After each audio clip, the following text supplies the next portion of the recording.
आई एकविरा महाराष्ट्रातील जागरूक देवस्थान अशी ख्याती असलेल्या आई एकविरा देवीची महाराष्ट्रातील सर्वात मोठी मानाच्या पालखीचे आयोजन हे श्री जरीमरी आई एकविरा मित्रमंडळ तिसगाव यांच्या वतीने आयोजक युवा नेतृत्व संकेतदादा गायकवाड यांच्या आयोजनाखाली करण्यात आली।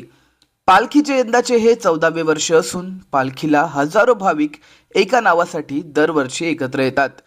या पालखीचे जंगी स्वागत हे नेरळ येथे बजरंग दलाचे डॅशिंग नेतृत्व सचिनदादा धुळे यांच्या मार्फत हुतात्मा चौक या ठिकाणी वीर हिराजी गोमाजी पाटील यांना अभिवादन करून करण्यात आले। कित्येक तास पायी प्रवास करत भाविकांनी पालखीमध्ये आपली उपस्थिती दर्शवली होती। यावेळी पालखी सोहळ्यात उद्योजक राजेश सोनावले, प्रमोद डांगरे, रायगड जिल्हा उपाध्यक्ष मनोज हजारे, रायगड जिल्हा सहमंत्री जयसल ठक्कर, नेरळ शहराध्यक्ष सचिनदादा धुळे, भाजपा बदलापूर नगरसेविका हेमांगिताई म्हस्कर, नितीन घाटे, रायगड जिल्हा सचिव प्रवीण बाबरे, ठाणे जिल्हा ग्रामीण अध्यक्ष राकेश टेंभे, नेरळ शहर उपाध्यक्ष आकाश गवळी, वांगणी शहर अध्यक्ष महेंद्र म्हसे, उपाध्यक्ष वैभव म्हसने, शेलू शहराध्यक्ष भारत शेटे, शेलू उपाध्यक्ष प्रतीक म्हसने, भिवपुरी शहराध्यक्ष प्रसाद भासे, कर्जत शहराध्यक्ष विशाल देशमुख, कर्जत तालुका मंत्री सचिन खेडेकर, दिनेश म्हसे, रवींद्र धुळे, ठाणे जिल्हा उपाध्यक्ष जयेश केवणे, संगीत कराळे व इतर भाविक उपस्थित होते। प्रतिनिधी अनिकेत सोनावणे, ठळक वार्ता, नेरळ। आगरी कोळ्यांचं आराध्य दैवत आणि बहुचर्चेत असलेली महाराष्ट्राची सर्वात मोठी मानाची पालखी जी आहे ती आता नेरळमध्ये आलेली आहे। हजारोचे भाविक, हजारोचे पदयात्री जे आहेत ते या रॅलीमध्ये सहभागी झाले आणि मानाचं स्वागत जे आहे ते या ठिकाणी झालेलं आहे। आपल्यासोबत आयोजक असतील, सोबतच या पालखीचा ज्यांनी या ठिकाणी सत्कार केला ते देखील सचिनदादा असतील। सुरुवात आपण सचिनदादांपासून करूयात। दादा, हा मान भेटतो दरवर्षी या ठिकाणी, दादा क्लोज घे ना थोडं, काय सांगशील महाराष्ट्राची सगळ्यात मोठी मानाची पालखी? सर्वांना सर्वप्रथम जय आगरी कोळी, जय एकविरा सर्वांना। माझे प्रिय बंधू संकेतदादा गायकवाड यांनी ही जी काय सुरुवात केलेली आहे आज त्याचं 14वं वर्ष आहे आणि नेरळमध्ये त्यांचं आपण स्वागत करत आहोत। नेरळमध्ये आपण त्यांचं स्वागत करत आहोत आणि आपल्या सर्वांचे लाडके असे सुपुत्र म्हणजे भूमिपुत्र जे भाई कोतवाल असतील, माथेरानच्या नेरळचे आपले हिराजी गोमाजी पाटील असतील, त्यांच्या स्मारकाजवळच आपण स्वागत करण्याचं कारण एक आहे। ते परत घे सोनू, ऐक ना वन मध्ये चालेल। राकेश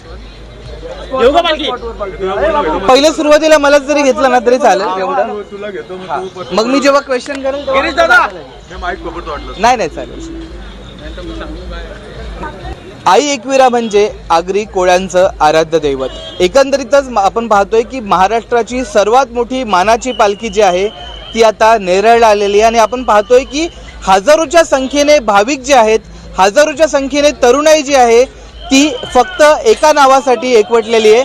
आपल्यासोबत आयोजक असतील, आपल्यासोबत सचिनदादा असतील, आपण त्यांच्याकडून जाणून घेऊयात कशा प्रकारे एकंदरीत या पालखीचं स्वागत जे आहे ते नेरळमध्ये केलेलं आहे। दादा, स्वागत आहे तुझं, काय सांगशील कशा प्रकारे या पालखीचं आयोजन झालेलं आहे? जय आगरी कोळी सर्वांना। सर्वप्रथम माझे प्रिय बंधू संकेतदादा गायकवाड यांनी ही आयोजित केलेली पालखी आहे आणि महाराष्ट्रातील सर्वात मोठी पालखी म्हणून ती प्रख्यात आहे आणि त्यांचं कार्य देखील इतकं उत्तम आहे की असंख्य युवकांना संघटित करून ते दरवर्षी पालखी घेऊन जात असतात आणि आता ती नेरळमध्ये आलेले नेरळ माथेरानचे सुपुत्र जे की भाई कोतवाल असतील, हिराजी गोमाजी पाटील असतील, त्यांच्या स्मारकाजवळच आपण त्यांचं स्वागत करत असतो। कारण याचं असं आहे की कर्जत शहराचं नाव हे स्वर्ण अक्षरात लिहिण्यासाठी किंवा त्यांनी हुतात्मे पत्करले असे भाई कोतवाल असतील, माथेरानचे जे स्वतः बॅरिस्टर होते, असं असताना सुखाचे जीवन जगत असताना देखील त्यांनी देशासाठी स्वतःचं हुतात्म्य दिलेलं आहे। त्यांचं ते स्मारकाजवळ आपण स्वागत करतो आणि त्याचीच एक जाणीव म्हणून संकेत भाईंनी यावर्षी कार्यक्रम ठेवला होता। जनजागरण कार्यक्रम त्यांनी तिसगावमध्ये आयोजित केलं आणि ज्वाजल्य इतिहास जो कर्जतकरांचा होता, नेरळकरांचा होता तो प्रत्येक आई एकविराच्या भक्तांपर्यंत पोहोचवण्यासाठी जनसामान्य लोकांकडे पोहोचवण्याचा त्यांनी प्रयत्न केला आणि निश्चितपणे याचा श्रेय आपल्या संकेतबाई गायकवाड यांना जातं. तर दरवर्षीप्रमाणे आपण त्यांचं इथे स्वागत केलेलं आहे आणि निश्चितच दरवर्षी ते आपल्याला संधी देवत कारण की आई एकविरीची सेवा त्यांच्यामुळेच घडते आपली आणि निश्चितपणे आपण त्यांच्यासोबत आहोत. नेरळकर म्हणून आपण त्यांचे बदलापूरकर असतील किंवा भूमिपुत्र म्हणून आपण त्यांचं निश्चितच स्वागत करूयात. धन्यवाद. नक्कीच. एकंदरीतच पाहतोय की ही मानाची पालखी आहे. दादा काय सांगणार? 14वं वर्ष आणि इतक्या हजारोच्या संख्येने आज पूर्ण तरुणाई एकवटली आहे. कशा प्रकारे भावना असते? भावनिक क्षण असतो खरं तर. आता दादा खरोखर सर्वप्रथम तर जय एकविरा. या आज आमच्या पालखीला 14 वर्ष झाले, पण हा दिवस आम्ही दरवर्षीप्रमाणे वाट बघत असतो आणि यावर्षी भक्तांचा खरोखर एवढा मेलाव की त्यांच्या चेहऱ्यावरती एवढा आनंद आणि जे काय आमचे पालखीचं मेन कार्यकर्ता आमचे लाडके संकेतदादाजी गायकवाड, खरोखर एकविराची प्रार्थना करतो देवी अशी शक्ती द्यावं त्यांना. धन्यवाद. भक्तांचा खूप दादांना सपोर्ट पण असतो सर्वांचा आणि माझे दादा खूप आम्हाला सपोर्ट करतात असतात. धन्यवाद दादा तुमचं पण. आपल्यासोबत आयोजक असतील संकेत दादा. दादा, गेल्या अनेक वर्षांची मेहनत दिसून येते. एका नावासाठी ही एवढी तरुणाई येते, काय नेमकी जादू आहे? जादू आई माऊलीमध्ये जे काय आहे ते आई माऊली करते. खूप समस्या येतात या पालखीला, पण आई माऊली सर्व अडथळे जेवढे येते तेवढे पार पाडते. अजून सुखरूप आम्हाला एकविरा गडावरती घेऊन जाते. खरं तर वर्षाची सुरुवात एवढी भारी होते. कशा प्रकारची उत्सुकता असते प्रत्येक भाविकाला? भाविकांना असं असतं की आता ही जी पालखी, आता ही पालखी नाही राहिली, एक उत्सव राहिला आहे. म्हणून उत्सव आई जरीमरी तिसाईचा सोहळा महाराष्ट्राच्या सर्वात मोठ्या मानाच्या पालखीचा. नक्कीच. दादा, किती भाविक या पालखीमध्ये आपल्याला पाहायला मिळतात? यावेळेस मला वाटतं 5,000 प्लस भाविक आहेत, पदयात्री आहेत आणि निश्चितपणे आई एकविराच त्यांचं एक प्रेरणास्थान आहे, श्रद्धा आहे आणि एवढी पोरं पायात चप्पल न घालून पण चालतात. काही मी तर बघतो सकाळी दुपारी चालत जातात ते निश्चितपणे आई एकविरा सर्वांची श्रद्धास्थान आहेच, ती त्या सर्वांचं प्रेरणास्थान आहे.